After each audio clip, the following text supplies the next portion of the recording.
Okay, so picture this. I'm me, right? Just a regular person who finally saved up enough to buy a little slice of heaven. We're talking acres, not just a tiny backyard. Trees everywhere, birds singing, the whole deal. It's way out in the countryside, far from the city noise, but still part of a community with an HOA. The property itself? A bit rough around the edges, but that's what I loved about it. A real fixer-upper with tons of potential. The first thing that struck me was how peaceful it was.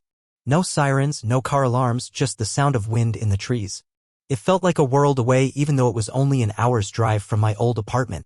I knew right then and there that this was the place for me. This was home. Now, the funny thing about this slice of heaven was this path. Right along the back edge of my property, there was this very clear, well-worn trail. You could tell people had been walking it for years. It was dirt, packed down hard, and wound its way through the trees like a little secret passage. At first, I didn't think much of it. I figured it was probably some kind of public access thing, maybe a trail maintained by the county or even the HOA. Lots of rural areas have those. It seemed harmless enough, and honestly, I was too busy unpacking and trying to get the house in order to really investigate. I just assumed it was part of the landscape. Yeah, I just figured that the trail was for everyone to use, like those nature walks you see in parks. I didn't see any signs saying private property or anything like that, so I thought it was fine. Honestly, I was more focused on painting the living room and fixing that leaky faucet. Plus, people using the trail didn't bother me. I'd see them now and then, usually folks walking their dogs or just out for a stroll. They always seemed friendly and we'd wave to each other. It felt like a nice, neighborly thing. I even thought about joining them on their walks once I got settled in. So yeah, I just went on assuming it was all good. Ignorance is bliss, right? Well, that bliss wasn't going to last long. The turning point came when I started thinking about getting a dog. A big, goofy golden retriever to run around the yard with. That's when I realized I needed a fence. Not just to keep the dog in, but also for a little privacy. Plus, having a fence would give me some peace of mind when my nieces and nephews came to visit. So I did the responsible thing and started looking at my property lines. I pulled up the official survey, waded through all the legal jargon, and that's when I saw it clear as day. That trail? It was entirely on my property. No easement, no public access, nothing. Just good old-fashioned private land. I was honestly shocked. I thought, no way, there's gotta be some mistake. But there wasn't. So now I knew the trail was mine, all mine.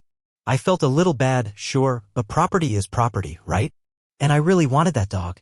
Plus, the privacy aspect was becoming more important. I started imagining barbecues in the backyard without feeling like I was on display for the whole neighborhood. So I decided to go ahead with the fence. I wasn't trying to be mean or anything. I even planned to put up a nice, wooden fence that would blend in with the surroundings. Nothing too imposing. Just a simple barrier to mark my territory and give me some peace and quiet. I figured people would be a little bummed, but they'd understand. Boy, was I wrong. The day the fence posts went in, that's when the fun really started. I'd hired a local company to do the work, and they were out there bright and early, digging holes and setting the posts in concrete. I was supervising, making sure everything was going according to plan, when I saw her. A woman probably in her late 50s, with perfectly coiffed hair and a pristine white sweater, marching purposefully toward me. She had that "I need to speak to the manager" look written all over her face. "Excuse me," she said, her voice surprisingly sweet. "What exactly are you doing here?" I thought, okay, here we go. This was my first encounter with what I would later come to know as the dreaded HOA Karen. Little did I know the storm that was brewing. I smiled, trying to be friendly. "Just putting up a fence," I replied. "We're really excited to finally have some privacy back here." Her smile faltered just a bit. "A fence," she repeated, her voice losing some of its sweetness. "But this is the community hiking trail. Everyone uses it." That's when the tone shifted. I could see the gears turning in her head, the realization that her leisurely strolls through my backyard were about to come to an end. The Karen was starting to emerge from her polite shell. It was a slow burn, but I could feel it. The air suddenly felt a little colder. The birds stopped singing. Okay, maybe not the birds, but you get the idea. "Yes, a fence," I said calmly. "I checked the property records, and this is all my land. There's no easement or anything." "But that trail," she sputtered, her voice rising in pitch. "It's been there for years. We all use it. It's practically a landmark. You can't just block it off." She was getting agitated now, her hands starting to flutter. I could see the entitlement radiating off her like heat from a furnace. This wasn't just about a hiking trail anymore, it was about her sense of ownership over something that wasn't hers. The private hiking trail, as she called it, was about to become a battleground. and I was standing right in the middle. I took a deep breath, trying to keep my voice even. Look, I said, I understand that you've been using this trail for a while, but it's my property now. I'm not trying to be difficult, but I need to put up a fence. I have the right to do that. I even offered to show her the property survey, thinking maybe seeing it in black and white would help. But she wasn't having it. Her eyes narrowed and a distinct line formed between her eyebrows. The HOA won't allow this, she declared, her voice dripping with disdain. You'll be hearing from them. And they have very strict rules about things like this. You'll be fined, you know. Possibly even taken to court. The gloves were officially off. This was no longer a polite disagreement, it was a full-blown threat. Well, I said, trying to maintain a semblance of calm, I'll take my chances. I'm not removing the fence. I turned back to the construction crew, signaling them to continue working. I wasn't going to be bullied into giving up my property rights. Not by her, not by the HOA, not by anyone. I could feel her eyes burning into the back of my head as she stormed off, muttering something about unreasonable newcomers and blatant disregard for community standards. I knew this was just the beginning.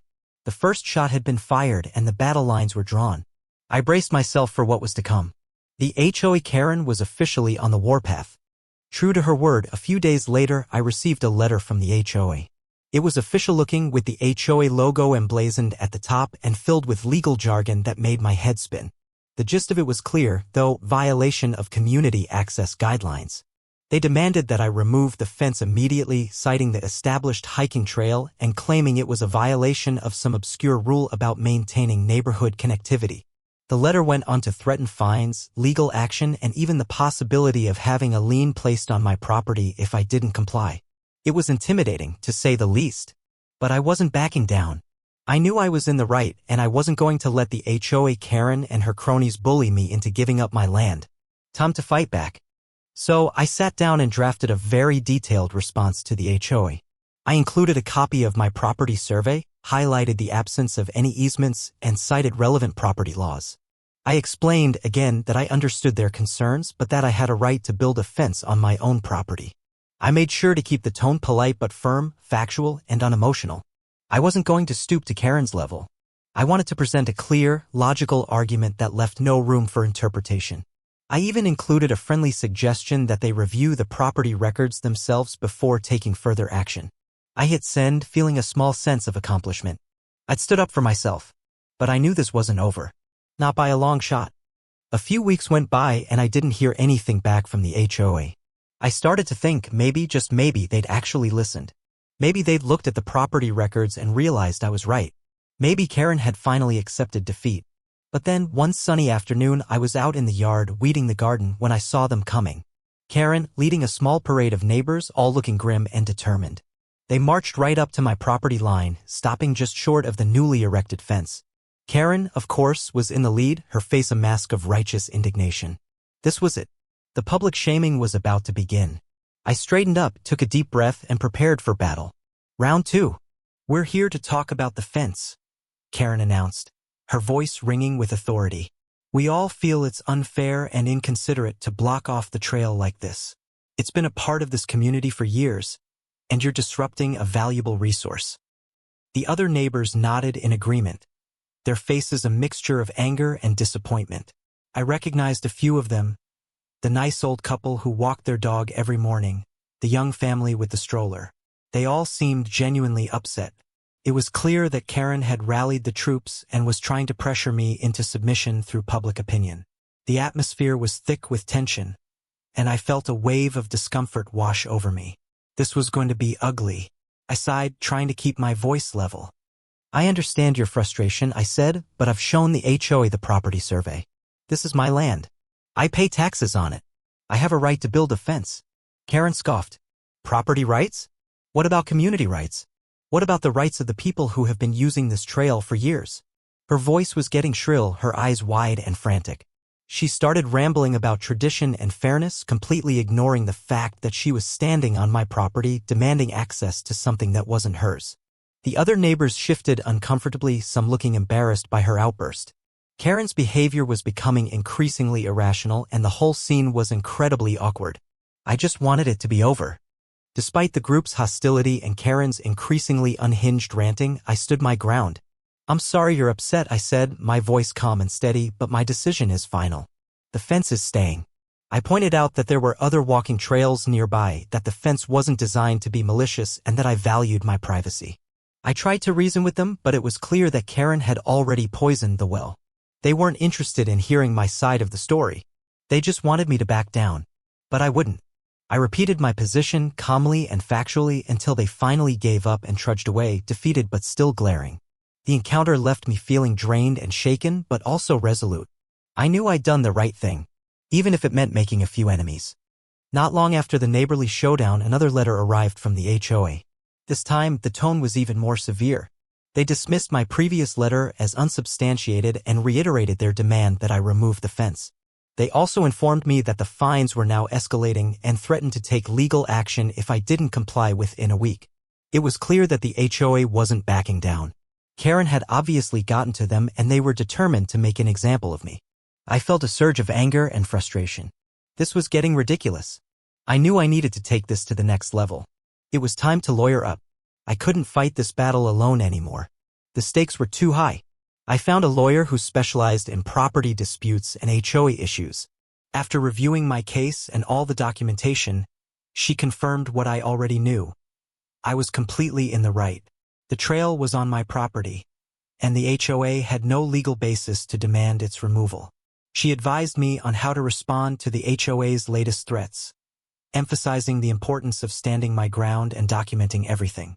She also warned me that Karen and the HOA might try to escalate things further, and that I needed to be prepared for a long and potentially expensive battle. But she assured me that she was confident we would win. Her confidence was reassuring, but I still felt a knot of anxiety in my stomach. This was far from over. My lawyer drafted a strongly worded letter to the HOA, clearly outlining the legal situation and reiterating my right to build the fence. She cited relevant case law and demolished their arguments point by point. It was a masterpiece of legal writing, and I felt a surge of satisfaction when I read it. The letter warned the HOA that further harassment would result in legal action against them. It was a clear message: back off or face the consequences. We sent the letter certified mail, return receipt requested, and waited. To my surprise, a period of relative quiet followed. It seemed like the HOA had finally gotten the message. Maybe, just maybe, this whole nightmare was finally coming to an end. I allowed myself a sliver of hope. During this lull, I even started to relax a little. I got the golden retriever I'd always wanted, and he loved running around the fenced-in yard. I had a couple of barbecues, and the neighbors who came seemed genuinely friendly, almost as if the whole trail incident had never happened. But deep down, I knew it was just a matter of time before Karen struck again. She was the type who wouldn't let something like this go. And I was right. The peace didn't last. It was just a false sense of resolution, a calm before the storm. The storm, as it turned out, would be even worse than I could have imagined. This was just the beginning of Karen's descent into petty tyranny. The first sign that the truce was over was a series of petty complaints to the HOA. Suddenly, my lawn was too long, my garbage cans were left out for too long, and my dog was barking excessively. Each complaint was a minor infraction, but they were relentless. It was clear that Karen was behind it all. She was weaponizing the HOA rules to make my life miserable. I started getting warning letters almost daily. It was incredibly frustrating and time-consuming to deal with each one. I felt like I was constantly under surveillance, my every move being scrutinized. Karen was determined to make me pay for blocking her precious hiking trail, even if it meant resorting to childish and vindictive tactics. This was the new normal. Constant harassment. Following my lawyer's advice, I started meticulously documenting every instance of harassment. I kept a log of every complaint, every warning letter, and every interaction with Karen. I took photos and videos, gathered evidence, and built a detailed case against her. It was time-consuming, but I knew it was necessary. I needed to prove that Karen was intentionally targeting me with frivolous complaints and that the HOA was turning a blind eye to her behavior. I wanted to show that there was a pattern of harassment and that it was directly related to the fence. I was determined to hold her accountable for her actions. This wasn't just about a fence anymore, it was about standing up to a bully. I was building a case. Despite my lawyer's letter and my documented evidence, the HOA scheduled a formal hearing. The stated purpose was to address the fence and the complaints against me. It felt like a kangaroo court. It was clear that Karen had swayed the HOA board members and they were determined to find me guilty of something. I knew I had to be prepared to defend myself and present my case as effectively as possible. The stakes were high and I couldn't afford to lose. This hearing was going to be a crucial battle in this ongoing war. I knew that I had to be ready. It was showtime. I spent days preparing for the hearing. I organized my evidence, rehearsed my arguments, and anticipated every possible question the HOA board might ask. I even tried to predict what Karen would say and how she would try to twist the facts. My lawyer helped me craft a compelling narrative that highlighted Karen's harassment and the HOA's failure to uphold its own rules. We gathered testimonials from other neighbors who had witnessed Karen's behavior and were willing to speak out against her. I was determined to present a strong and convincing case that left no room for doubt. I was ready to fight for my property rights and clear my name, no matter the cost. The HOA hearing was a circus. The room was packed with neighbors, many of whom seemed to be there just to watch the drama unfold. The HOA board members sat behind a long table, looking stern and official. When it was Karen's turn to speak, she launched into an emotional tirade. She accused me of being selfish, inconsiderate, and disrespectful. She sobbed and wailed about the loss of the community trail and how it was destroying the fabric of the neighborhood. It was over the top and completely unhinged. The HOA board members seemed uncomfortable, but they let her continue. It was clear that they were trying to appease her, even though she was acting like a lunatic. Her outburst was exactly what I had expected, and I was ready to counter it with facts. When it was my turn to speak, I remained calm and collected. I presented my case logically and factually, supported by legal documentation and irrefutable evidence of Karen's harassment. I showed the HOA board the property survey, the warning letters, and the photos and videos I had collected. I explained how Karen was weaponizing the HOA rules to make my life miserable and how her actions were directly related to the fence. I even called a few neighbors to testify about Karen's behavior. My presentation was professional and persuasive. I could see that the HOA board members were starting to waver. They looked less certain of their position. Karen, on the other hand, looked furious. Her face was red and she was muttering under her breath. She knew that her plan was starting to unravel. After what felt like an eternity, the HOA board announced that they were postponing their decision. They claimed they needed time to review the information presented. It was a cop-out, but I knew it was a good sign. It meant that they couldn't just dismiss my case outright. I left the hearing feeling cautiously optimistic. I knew that the battle wasn't over, but I had at least managed to plant a seed of doubt in the HOA board's minds. Karen, on the other hand, was livid. She stormed out of the room, vowing revenge. It was clear that she wasn't going to give up easily. But neither was I. The next phase was beginning. Waiting. As the days turned into weeks, I started hearing whispers through the neighborhood grapevine. Someone on the HOA board had leaked information suggesting that the board was leaning in my favor. They were reportedly impressed with my evidence and were starting to question Karen's motives. The news seemed to push Karen over the edge. Her behavior became even more erratic and unhinged. She started glaring at me whenever she saw me, muttering under her breath and even making veiled threats. It was clear that she was losing control and I was worried about what she might do next. The Karen was reaching critical mass. Her descent into full-blown madness was accelerating. I knew I needed to be extra vigilant. One morning, I noticed that a few of the fence posts were wobbly. Upon closer inspection, I discovered that someone had tried to loosen them, causing minor damage. It was clearly an act of sabotage. I immediately suspected Karen. Who else would do something like that? It was petty and vindictive, but it was also a crime. I was furious. This was no longer just about a hiking trail or HOA rules. It was about property damage and harassment. I knew I had to take action. This was going too far. It was time to get the police involved. I couldn't let her get away with this. I was documenting everything. Before calling the police, I decided to take one more precaution. I installed security cameras along the fence line, hoping to catch Karen in the act if she tried to sabotage it again. I made sure the cameras were visible, hoping that their presence would deter her. I also continued to document every interaction with Karen, every complaint she filed, and every instance of harassment. I wanted to have as much evidence as possible in case I needed to take legal action against her.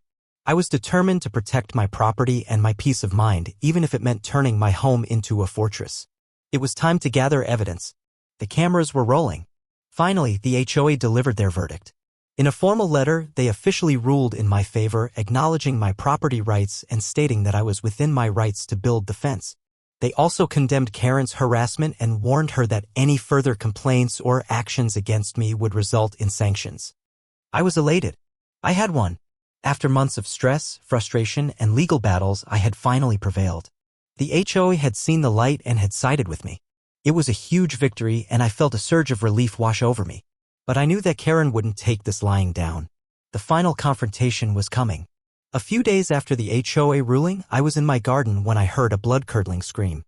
I looked up and saw Karen standing at the fence line, her face contorted with rage. She was shaking her fist at me and yelling obscenities that I won't repeat here. She accused me of ruining her life, destroying the community, and being a terrible neighbor. It was a full-blown meltdown. I tried to remain calm, but it was hard. Her rage was palpable, and I felt a twinge of fear. This was it, the final, dramatic confrontation. I grabbed my phone and started recording. I knew I needed to document this. For my own safety. After that final outburst, I knew I couldn't let it go. I contacted my lawyer and discussed the possibility of taking legal action against Karen for harassment and property damage. We had plenty of evidence to support my claim, including the video footage of her tirade and the photos of the damaged fence. My lawyer advised me that a restraining order would be the best course of action. It would prevent Karen from coming near my property and would give me some peace of mind. I decided to proceed. It was time to put an end to her reign of terror. I had been patient, but enough was enough. This had gone on long enough. I was ready to file a lawsuit. The neighborhood's reaction to Karen's behavior was mixed. Some people, mostly her close friends, continued to support her, claiming that I was being unreasonable and that I was destroying the community. They couldn't see past their own entitlement and their ingrained sense of ownership over my land. But most of the neighbors were embarrassed by Karen's actions. They were tired of the drama and the constant conflict. They just wanted to live in peace. Many of them quietly expressed their support for me, acknowledging that I was right and that Karen had gone too far. They were relieved that the HOA had finally taken action, even if it had taken them way too long. The neighborhood was embarrassed. This whole experience taught me a valuable lesson about the importance of knowing your rights. It's easy to assume that everyone will respect your property and follow the rules, but that's not always the case. It's crucial to understand your legal rights as a homeowner and to be prepared to defend them. It also showed me the long-term implications of these kinds of disputes. Even though I won, the animosity and distrust created by Karen's behavior lingered. It changed the dynamic of the neighborhood and made it harder to build positive relationships with some of my neighbors. It taught me to be cautious and to always document everything. Knowing your rights is important. Dealing with difficult neighbors is never easy. It requires patience, perseverance, and a willingness to stand your ground. It can be stressful and time-consuming, but it's important to remember that you have a right to enjoy your property in peace. Ultimately, I'm glad I fought for my rights. It wasn't easy and it came at a cost, but I refused to be bullied or intimidated. There's a certain satisfaction that comes from standing up for yourself and winning, even when facing a difficult and unreasonable opponent. And now I can finally enjoy my little slice of heaven with my dog in peace. Knowing you have your rights is great.